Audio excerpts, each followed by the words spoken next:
इन गेटों को जलाया गया था तोप बारूद के गोले दागकर, जिसकी वजह से अंग्रेजी हुकूमत इस किले के अंदर प्रवेश करने में सफल हो गई थी। यहाँ पर ये जो गोला है वो आज भी अटका हुआ है, यानी कि हमलावरों को पहले 2 या 3 दरवाजे तोड़ने पड़ते होंगे इस पूरे किले के अंदर जाने के लिए।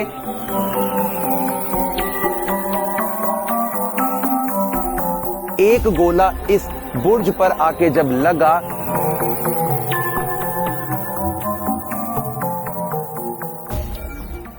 वीरता और जब कभी भी शौर्य की बात आती है तो हमारे दिमाग में 57 की क्रांति की, उस झांसी की रानी की उस पूरी कथा का स्मरण करने का मन करता है। नमस्कार दोस्तों, मैं हूं विक्रम और आज मैं आपको लेकर आ गया हूं उत्तर प्रदेश के झांसी के किले में, जिसका संबंध है तो यहाँ के राजाओं के साथ में, लेकिन जानी जाती है ये वाली नगरी झांसी की उस वीरता की जो उन्होंने 1857 के महासंग्राम में दिखाई थी। और दोस्तों, आज हम अपनी इस वीडियो के अंदर झांसी के किले को पूरा एक्सप्लोर करने वाले हैं और आपको वो सारी बारीकियां बताने वाले हैं जिनको सुनकर आप भी हैरान रह जाएंगे, चौंक जाएंगे। तो दोस्तों, सबसे पहले हम इस झांसी के किले के बाहरी नज़ारे को देख लेते हैं। इसकी ऊंची ऊंची जो प्राचीर बनी हुई है, यहाँ पर सैनिक बुर्ज हमें देखने को मिलेगा और इस पूरे किले का जो बाहरी कंस्ट्रक्शन है ये हमें आज से तकरीबन 400 वर्ष पुरानी उस इतिहास को जानने का मौका देगा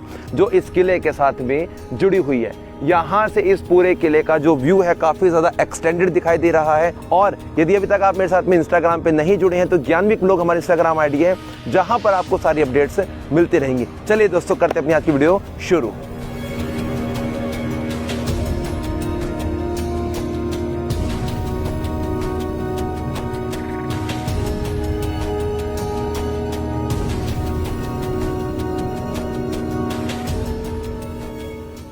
झांसी के गेट से अंदर आने के बाद में सबसे पहले जो हमारी नजरें हैं वो यहाँ पर कड़क बिजली तोप पर पड़ती है। जैसा इसका नाम है वैसा ही इसका काम हुआ करता था। पूरे तोप का जो आगे वाला हिस्सा है वो सिंह यानी कि शेर की आकृति का बनाया हुआ है और आज भी यहाँ पर ये जो गोला आप देख रहे हैं ये अटका हुआ है। और इस गोले के अटके होने के पीछे की जो एक कहानी है वो मैं आपको थोड़ा सा समझा देता हूँ कि इसके पीछे पूरी वो कहानी कौन सी बनती है। पास की ही पहाड़ी पे है केमासन माता का मंदिर। 1858 के समय में जब झांसी का अंग्रेजों के साथ में विद्रोह हुआ, एक लड़ाई हुई, तो उस पहाड़ी के पिछले हिस्से से लगातार अंग्रेज गोलाबारी दाग रहे थे और यहाँ पर इस तोप को संभालने वाले जो तोपची थे उनका नाम था गुलाम गौस खां, जो यहाँ से लगातार तोप से गोले दाग रहे थे। लेकिन जब ये बात पता लगी झांसी रानी को तो उन्होंने कहा कि वहाँ पे माता का मंदिर है जहाँ पे मैं डेली पूजा अर्चना करने के लिए जाती हूँ, इसलिए गोले दागना बंद करो। और इसी चीज़ का फ़ायदा मिला अंग्रेज़ी हुकूमत को। और जिस समय ये गोले दागता था तो इसकी जो आवाज़ है वो बिजली की तरह गड़कती थी, इसलिए इसका जो नाम है वो कड़क बिजली तोप रखा गया। अब हम चलेंगे अंदर वाले हिस्से में जहाँ से इसके हम और चीज़ों को भी देख सकते हैं।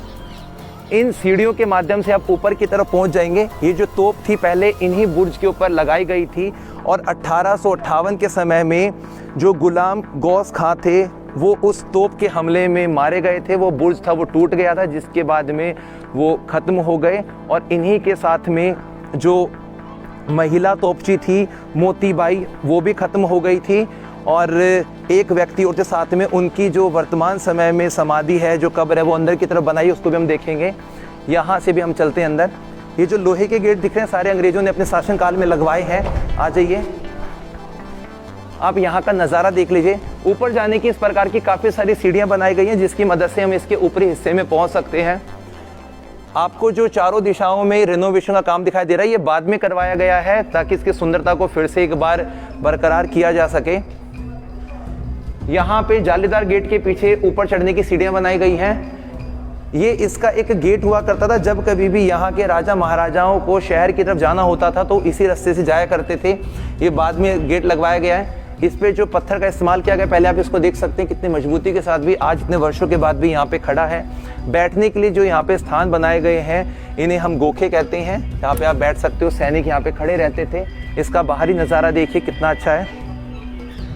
और इसी के बिल्कुल सामने आपको जो गणेश मंदिर दिखाई दे रहा है, ये मराठा शैली के ऊपर बना हुआ है। महारानी लक्ष्मीबाई यहाँ पे आया करती थी और पूजा अर्चना किया करती थी। नीचे चलते थोड़ा सा, आइए। ड्रेन सिस्टम के लिए इस प्रकार के जो आपको होल्स हैं वो दिखाई देंगे। ऊपर का जितना भी पानी है सारा इन ड्रेनिंग सिस्टम से बाहर आता है। और भी काफ़ी जगह आपको ड्रेन सिस्टम दिखाई देंगे।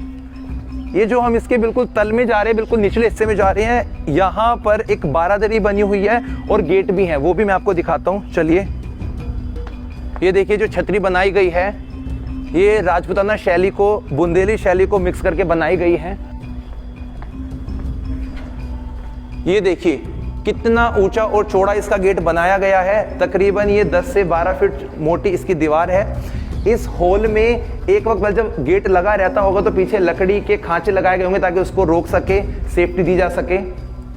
यहाँ पे काफ़ी सारे होल किए गए हैं दीवार में। ये सुरक्षा उद्देश्य को मद्देनजर रखते हुए भी साथ साथ में वेंटिलेशन, रोशनी के लिए भी यहाँ बनाए गए हैं। ऊपरी छत का नज़ारा आप देख सकते हैं कितना शानदार है। और आपको मैं एक बात और बता दूं कि इस पूरे किले के अंदर जो लकड़ी के गेट हैं वो अब सिर्फ 2-3 ही बचे हैं, जिसमें से कि ये ओरिजिनल लकड़ी का गेट है। जिस समय किला बनाया गया था 400 वर्ष पहले, तब ये लकड़ी का गेट यहाँ पे लगाया गया था। देखिए कितनी मोटी इसमें लकड़ी लगाई गई है, टीक की या सांगमांग की लकड़ी लगाई गई होगी। ये जो छोटा गेट यहाँ पे बनाया गया है, ये अक्सर तब खुलता था जब यहाँ के सामान्य लोग यहाँ से अंदर जाते थे। बड़ा गेट खुलता था उन राजाओं के लिए, महारानियों के लिए, रानियों के लिए, उनके परिवार के लिए। बाहर जो कील लगाई गई है नुकीली, ये सुरक्षा उद्देश्य से बनाकर लगाई गई है। अगर इसको हाथी के बल से तोड़ने की कोशिश की जाए तो जो कील है ये उसको रोक लेगी, उस हमले को सहन कर लेगी। लेकिन इन गेटों को जलाया गया था तोप बारूद के गोले दाग कर, जिसकी वजह से अंग्रेजी हुकूमत इस किले के अंदर प्रवेश करने में सफल हो गई थी। और कहीं ना कहीं जो यहाँ के राजा थे गंगाधर राव, उनके भाई ने भी धोखा दिया था। वो अंग्रेजी हुकूमत के साथ में मिल गए थे, जिसके बाद से जो भेद था सारा वो अंग्रेजों को मिल गया था कि किस वक्त हमला करना चाहिए, कैसे हमला करना चाहिए। और सियासी खेल भी था यहाँ पे।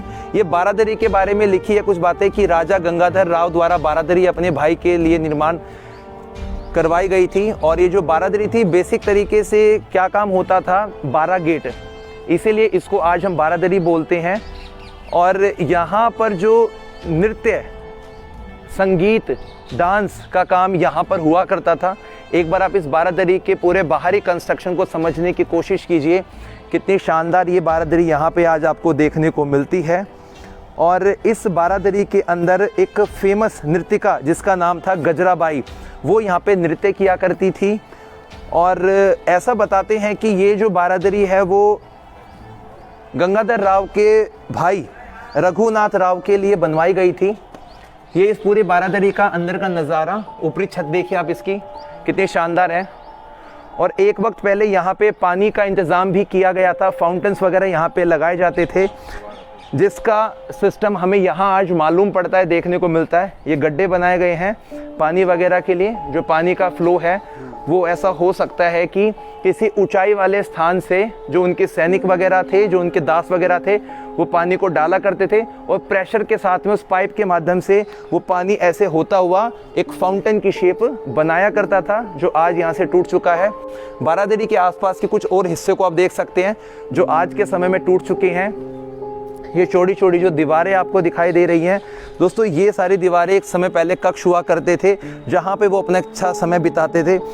तकरीबन ये बात बनती है 1851 के समय की, जिस वक्त रानी लक्ष्मीबाई का जो बच्चा था वो मात्र 3 महीने की उम्र के बाद ही आकस्मिक मृत्यु को प्राप्त हो गया था। तो महाराजा गंगाधर जो थे बहुत ज़्यादा शोक में आ गए थे, दुख में आ गए थे।